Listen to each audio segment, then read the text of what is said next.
Ta paix remplit mon cœur, ta confiance m'inonde, ta présence me remplit, ton esprit est là, je n'en doute pas, me laissant bercer par tes vagues d'amour, je suis emportée dans ton courant, comme l'eau d'un ruisseau, ta présence coule en moi, comme un courant d'eau, ta paix remplit mon cœur,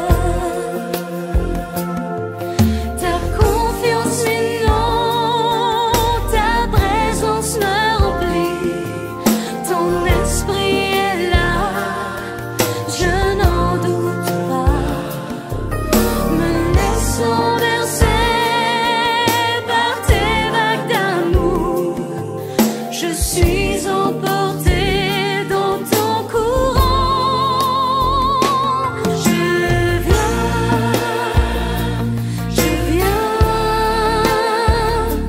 vers toi,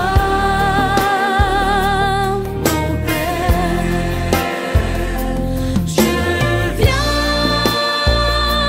je viens vers toi,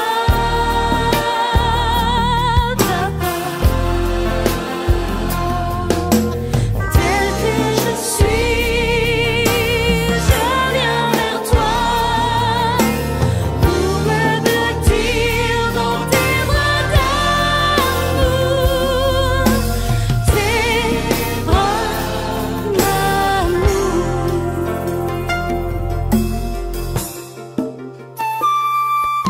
Comme l'eau d'un ruisseau, ta présence coule en moi, comme un courant d'eau, ta paix remplit mon cœur, ta confiance m'inonde, ta présence me remplit, ton esprit est là, je n'en doute pas, me laissant bercer par tes vagues d'amour, je suis emportée dans ton courant, je viens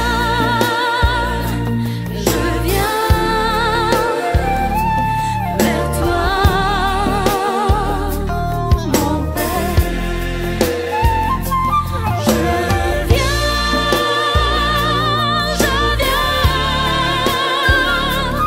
vers toi, Papa,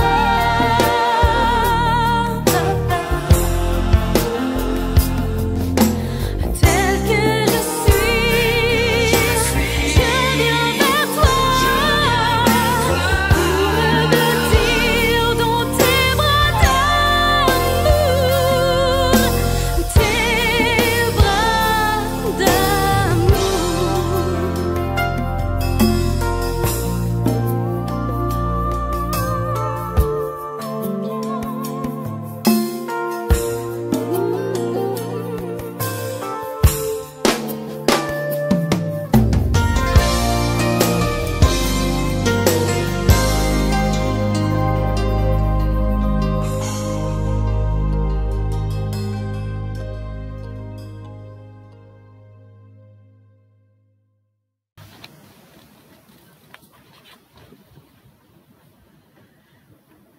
Que ma prière devant toi s'élève comme un encens et mes mains comme l'offrande du soir.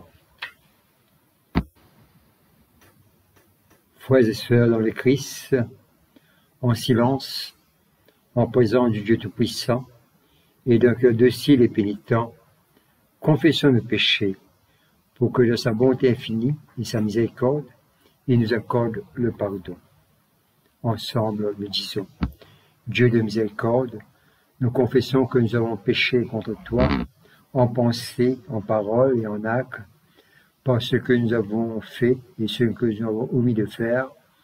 Nous ne t'avons pas aimé de tout notre cœur, nous n'avons pas aimé notre prochain comme nous-mêmes, nous regrettons sincèrement ces fautes, humblement, nous nous en repentons. Pour l'amour de ton Fils Jésus-Christ, prends pitié de nous et pardonne-nous. Alors ta volonté fera notre joie, et nous pourrons marcher dans tes chemins, pour la gloire de ton nom.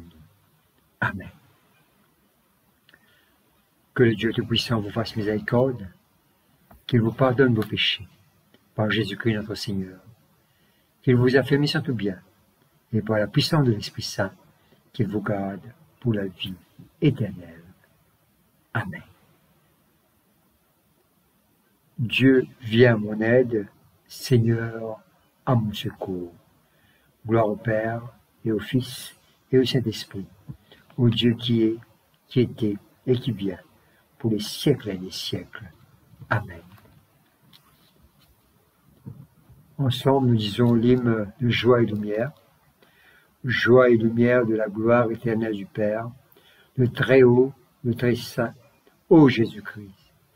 Parvenus à la fin de ce jour, contemplant cette clarté dans le soir, nous chantons le Père et le Fils et le Saint-Esprit de Dieu. Oui, tu es digne de te chanter, dans tous les temps, par des voix sanctifiées. Fils de Dieu qui donne vie, tout l'univers te rend gloire. Amen.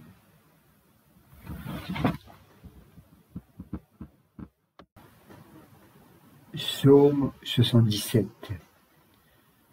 Je m'adresse à Dieu pour crier ma plainte.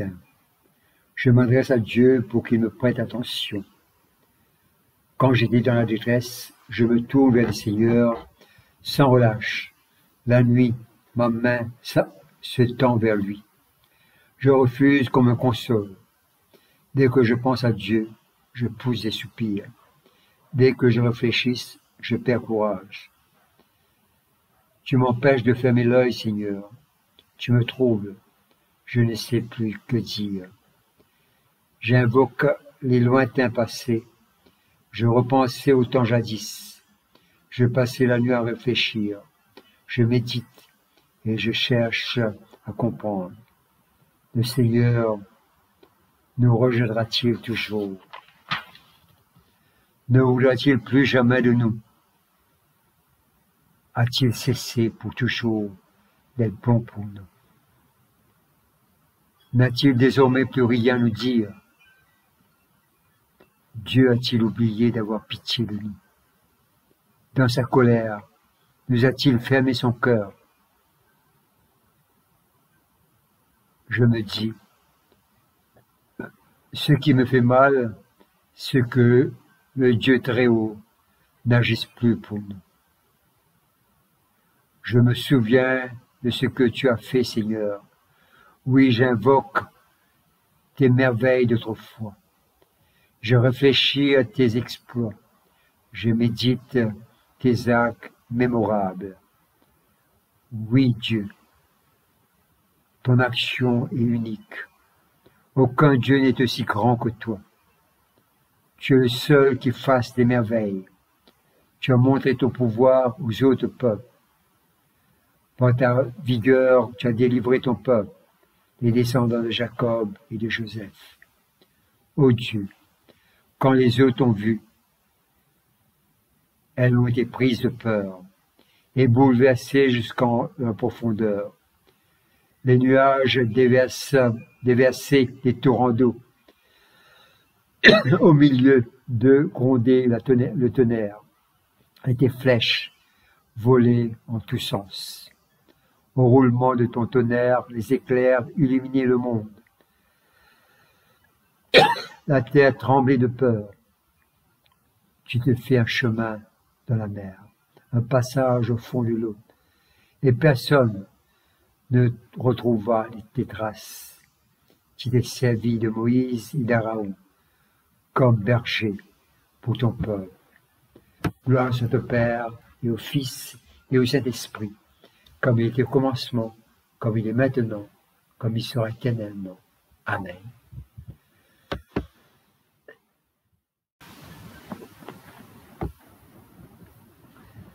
Daniel, chapitre 10,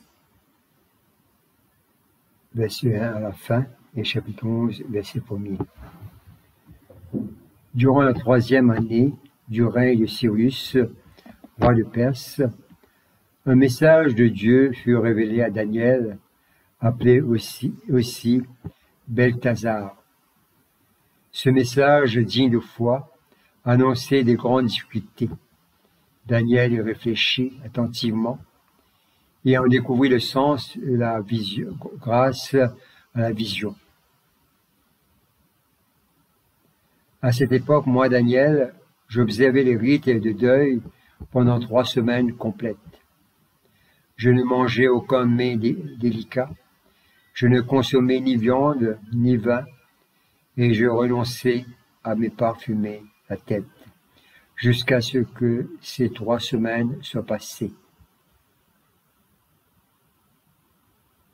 Le 24e jour du 1er mois, je me trouvais au bord du Tigre, le grand fleuve, tandis que je regardais, j'aperçus un personnage vêtu d'habits de lin, avec une ceinture en or pur autour de la taille.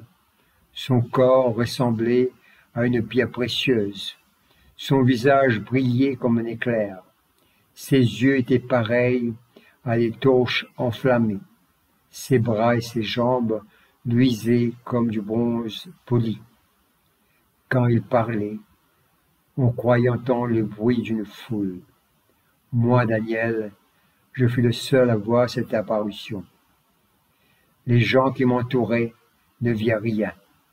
Et pourtant, saisis de terreur, ils coururent à se cacher. Je devais donc tout seul à contempler cette apparition impressionnante. Cependant, mes forces me quittèrent. Mon visage changea de couleur. Il devint livide et je me retrouvai sans aucune énergie. J'entendis le personnage prononcer les mots. Au bruit de sa voix, je perdis connaissance et m'écoulai le visage contre terre. Alors une main me toucha et me fit tenir tout tremblant sur mes genoux et mes mains. Le personnage me dit: Daniel, toi que Dieu aime, efforce-toi de comprendre le sens de des paroles que je t'adresse. Tiens-toi debout, car c'est auprès de toi que j'ai été envoyé à cet instant. À ces mots, je me mis debout, en tremblant encore. Il ajouta: N'aie pas peur, Daniel.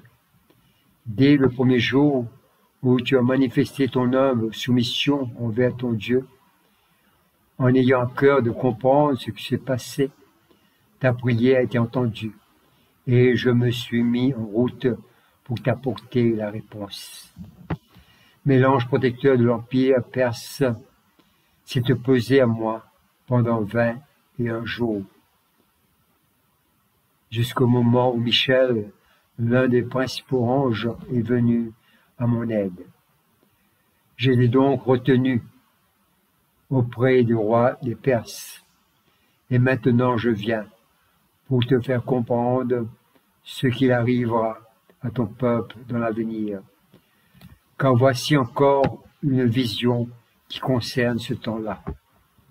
Tandis qu'il m'adressait ces paroles, j'avais le regard fixé au sol et j'étais incapable de prononcer un mot. Mais un autre être qui avait une apparence humaine vint toucher mes lèvres et je pus de nouveau ouvrir la bouche pour parler. Je dis au personnage qui tenait en face de moi: Mon Seigneur, à cause de cette vision, l'angoisse m'a saisi et je me trouve sans force. Comment pourrais-je, moi, un homme insignifiant, m'entretenir avec mon Seigneur alors qu'il ne me restait ni force ni souffle? Aussitôt, celui qui avait une apparence humaine me toucha de nouveau pour me redonner les forces. Et l'autre personnage me dit: Homme que Dieu aime, n'aie pas peur, tu vas bien Tout va bien pour toi. Reprends courage, retrouve tes forces. Au fur et à mesure qu'il me parlait, mes forces revenaient. Je lui dis alors, mon Seigneur, tu peux me parler, car tu m'as redonné des forces. Il reprit, sais-tu pourquoi je suis venu à toi? C'est pour t'annoncer ce qui est écrit dans le livre de vérité. Pourtant, j'ai encore à combattre l'ange protecteur de la Perse. Et juste au moment où je vais y aller, l'ange protecteur de la Grèce arriva, et personne ne m'aide à combattre ses adversaires, si ce n'est Michel, l'ange protecteur d'Israël, que j'ai moi-même aidé et soutenu pendant la première année du règne de Darius le Médée. Ici se termine la lecture.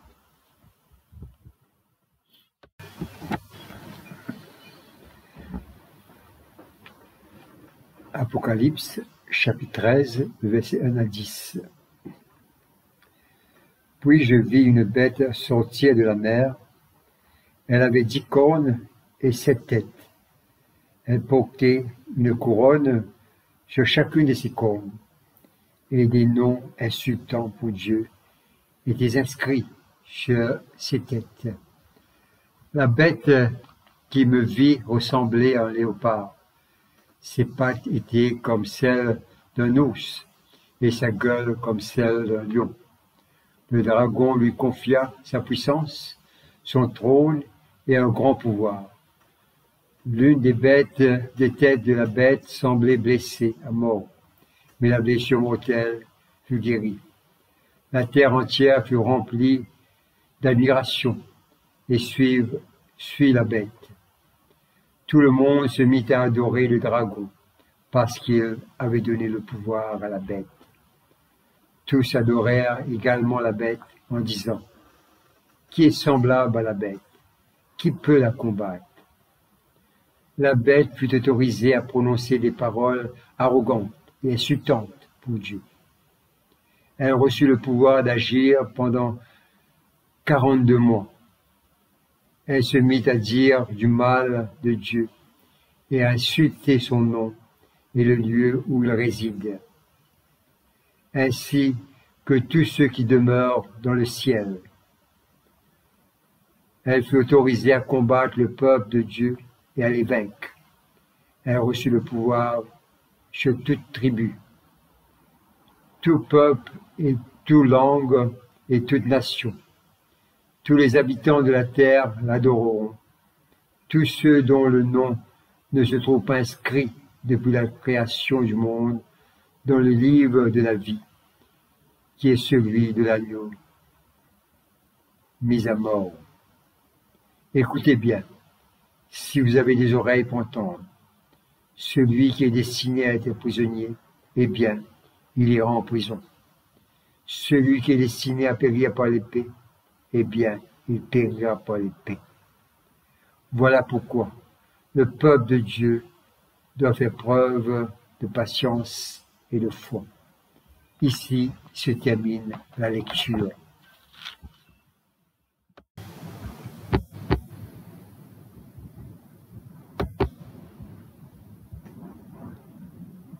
Avec toutes ces situations de douleur humaine, guerre, conflit, violence en tout genre, l'appauvrissement du peuple et surtout les conditions de santé fragiles, les questions du psalmiste résonnent dans nos questionnements de tous les jours. Le Seigneur nous rejettera-t-il toujours? Ne voudra-t-il plus jamais de nous? A-t-il cessé pour toujours d'être bon pour nous? N'a-t-il désormais plus rien à nous dire? Dieu a-t-il oublié d'avoir pitié de nous? Dans sa colère, nous a-t-il fermé son cœur? La Bible fait mention d'une panoplie des personnes qui ont connu, à un moment ou un autre, un grand découragement face à l'adversité. Job est considéré comme un homme de Dieu, irréprochable et droit, dont les pertes énormes et la longue et douloureuse maladie l'ont battu. Il dit, mes jours se terminent sans espoir. Mon œil ne verra plus jamais rien de bon. Moïse est décrit comme l'homme le plus doux sur la terre. Il fut confronté à la tâche ardue d'être le leader du peuple hébreu, ainsi que administrateur de la loi de Dieu. Un rôle qui lui a été assigné par Dieu, mais rendu encore plus compliqué par la tendance des Israélites à se plaindre, à douter de Dieu et à s'attaquer à Moïse. Il arrive un moment où Moïse ressentit le poids écrasant de cette mission et il s'écria, « Comment puis-je supporter les ennuis, les fardeaux et les disputes de ces gens par moi-même ?» Élie, l'un des plus grands prophètes, a demandé qu'on lui ôte la vie. David, avec ses péchés, voyait une perte totale de force, le déclin de tout ce qui lui valait la vie et le gémissement au long de sa journée. Pierre, le vaillant disciple, qui fut dévasté par son rayonnement à Jésus en 3 occasions. Que nous l'admettions ou pas, nous sommes tous comptés parmi eux. Nos lèvres ont prononcé les mots de découragement. Nos cœurs, notre foi ont vacillé en broyant du noir autour de nous. Chacun d'entre nous a connu, à un moment ou un autre, le revers, le chagrin d'une perte ou les effets décourageants d'un stress.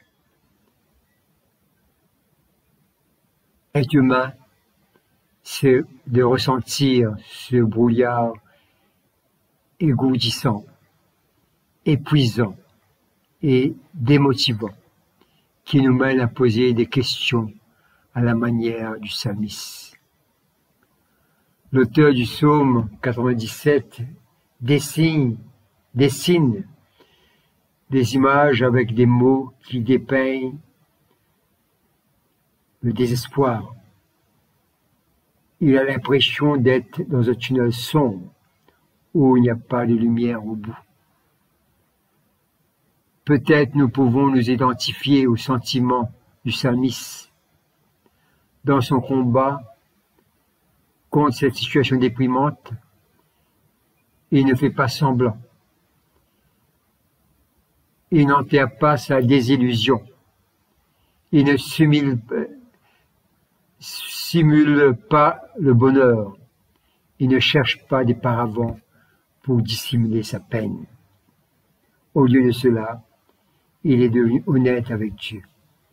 Vraiment honnête, qu'il a crié à Dieu à haute voix. Il a crié sa prière. Il a gémi. Et le mot gémissement peut tout signifier. Un mot sombre jusqu'à une explosion déchaînée.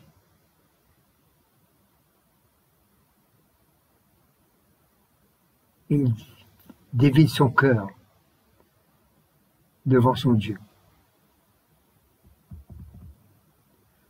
Au cœur de son angoisse, il se remémore de son expérience avec Dieu jadis. Je me souviens de ce que tu as fait, Seigneur. Oui, j'évoque tes merveilles d'autrefois. Je réfléchis à tes exploits. Je médite tes actes mémorables.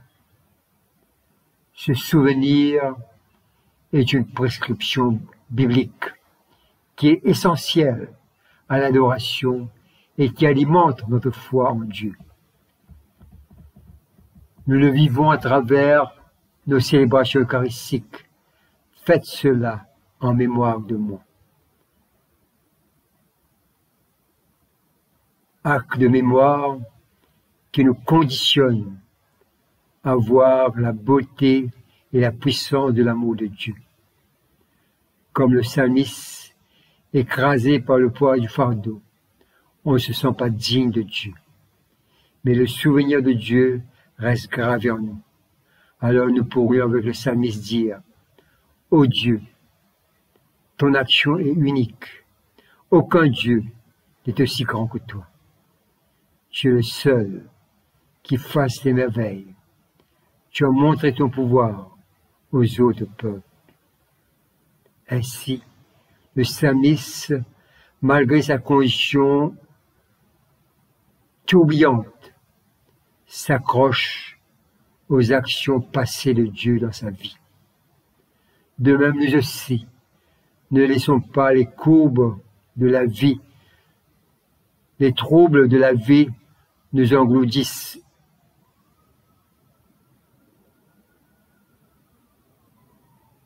Et surtout, ne permet pas des courbes d'amnésique effacent la présence de Dieu dans notre vie.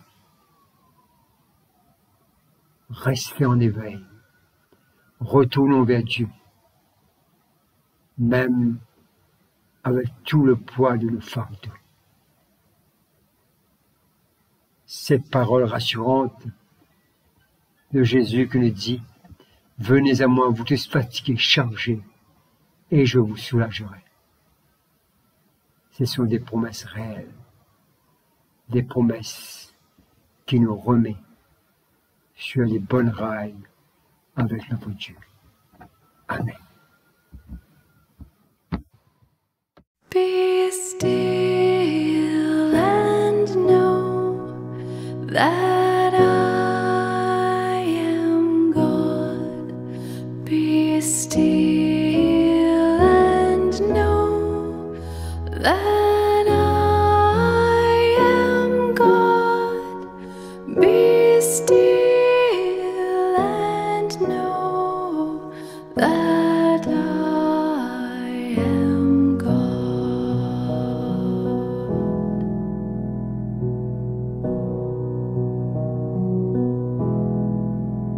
I am the Lord that leadeth thee. I am the Lord that leadeth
Le cantique de Marie. Mon âme exalte le Seigneur, exulte mon esprit en Dieu mon Sauveur. Il s'est penché sur son humble servante, désormais tous les âges me diront bienheureuse. Le Puissant fit pour moi des merveilles, saint est son nom. Son amour s'étend d'âge en âge sur ceux qui le craignent. Déployant la force de son bras, il disperse les superbes. Il renverse le puissant de leur trône, il élève les humbles. Il comble de bienfaits les affamés, renvoie les riches les mains vides. Il relève Israël son serviteur, il se souvient de son amour, de la promesse faite à nos pères, en faveur d'Abraham et de sa race à jamais. Gloire au Père et au Fils et au Saint-Esprit, pour les siècles et les siècles. Amen. Nous disons le symbole des apôtres. Je crois en Dieu, le Père Tout-Puissant, Créateur du ciel et de la terre, et en Jésus-Christ, son Fils unique, notre Seigneur, qui a été conçu du Saint-Esprit, est né de la Vierge Marie, a souffert sous Ponce Pilate, a été crucifié et mort et a été enseveli, est descendu aux enfers, le troisième jour est ressuscité des morts, est monté aux cieux, est assis à la droite de Dieu le Père Tout-Puissant, Dieu viendra juger les vivants et les morts. Je crois en l'Esprit Saint, à la Sainte Église catholique, à la communion des saints, à la rémission des péchés, à la résurrection de la chair, à la vie éternelle. Amen.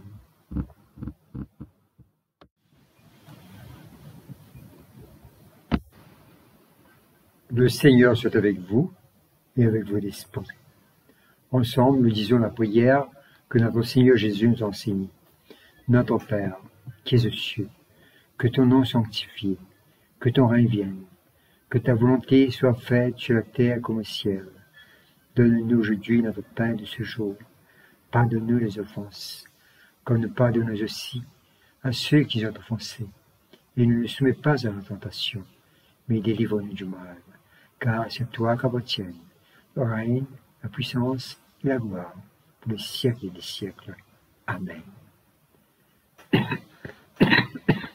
Prions encore le Seigneur.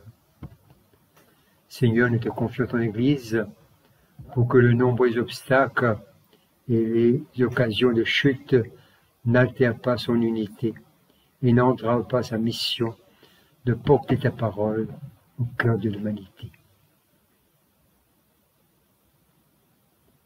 Seigneur, en ce temps de violence et de guerre, de haine et de vengeance, inspire nos dirigeants pour que malgré des enjeux internationaux et des intérêts inextricables, ils sachent dialoguer pour faire baisser les tensions.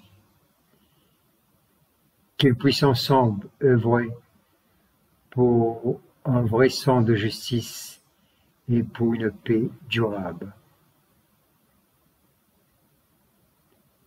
Seigneur, nous te confions tous ceux qui souffrent de maladies, de solitude, aux victimes de la cruauté, de la violence, de la maltraitance. Toi qui élèves les humbles, rassure les cœurs brisés. Dans ta compassion, ouvre des horizons pour ceux qui souffrent. Père très bon, comme tu es à l'écoute de nos prières, ainsi avec assurance, nous élevons vers toi nos prières et nos supplications, dans le nom de ton Fils Jésus-Christ, lui qui vit et règne avec toi et le Saint-Esprit, un seul Dieu, pour les siècles et les siècles. Amen.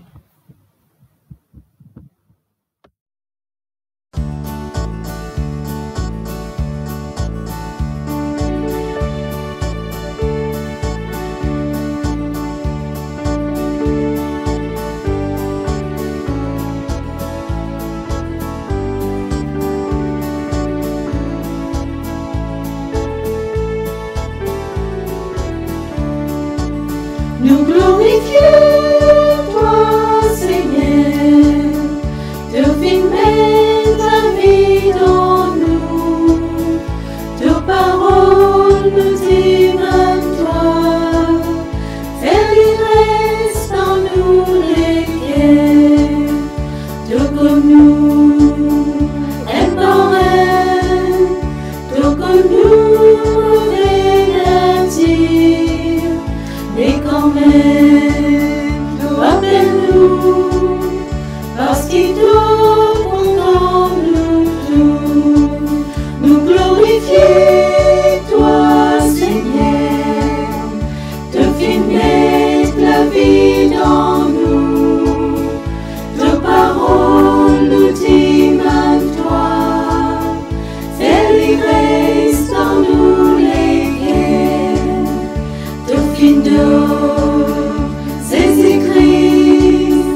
vie dans nous.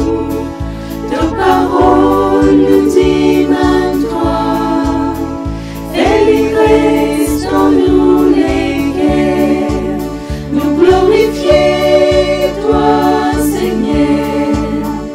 Ta finesse, la vie dans nous. Ta parole nous dit maintenant, fais l'ivresse dans nous lesquels, fais l'ivresse dans nous lesquels, fais l'ivresse.